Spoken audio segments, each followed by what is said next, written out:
ငါမနက်က report တစ်ခုရလာတယ်နင်တို့ဈေးရောက်တာဒီလောက်ဈေးအမောက်လေးနဲ့စေတကပြည့်မယ်ထင်နေရလား ဟိုညီမတို့လည်းရောင်းနေရပဲလေညီမဆိုလို့ရှိရင် product knowledge နဲ့ပတ်သက်ပြီးတော့လည်းအကုန်ရတယ်ဈေးနှုန်းတွေဆိုလည်းအလွတ်ရတယ် customer ကိုလည်း for you လည်းဆက်ဆံတာပဲလေ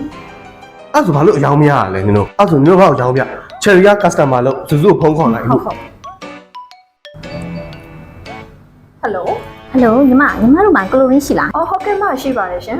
ဘယ်လောက်ပါစနေလဲ ဒီမှာ65%ရှိပါမယ်ရှင် kg ရရောညီမလေး kg ကကျတော့မှ90 kg ပါရှင် ဈေးလေးရောဘယ်လိုရအောင် ခုနှစ်သိန်းခွဲပါမှာဟုတ် အေးမမစုံစမ်းကြည့်ကြပါလိ ဟုတ်ကဲ့ပါမှာဟုတ်ကျေးဇူးပါ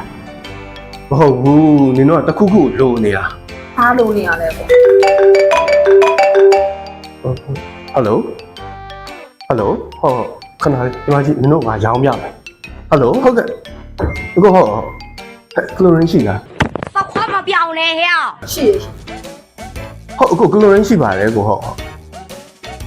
ဈေးရောဘယ်လောက်လဲ ခုနှစ်သိန်းခွဲပါ ဈေးက9သိန်းခွဲပါကိုဟုတ်ဘယ်လောက်ပါစန်လေးပါလဲ ဟုတ်ဆန် 65နော်အခု65%လေးပါပါတယ်ကိုဟုတ်ဘယ်လောက် kg ပါလဲ 50 kg အခု50 kg ပါပါတယ်ကိုဟုတ်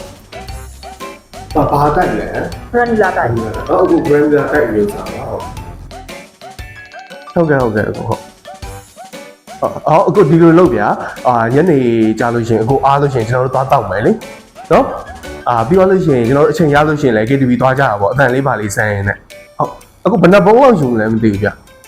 ဟုတ်ပုံးတိတ်ရနော်ဟုတ်ကဲ့ကျေးဇူးပါအခုဟုတ်တွေ့ရနော်အဲ့လိုရောင်းရဈေးဆိုကျွန်တော်အကောင်းလို့ကြား ဟုတ်ကဲ့ပါ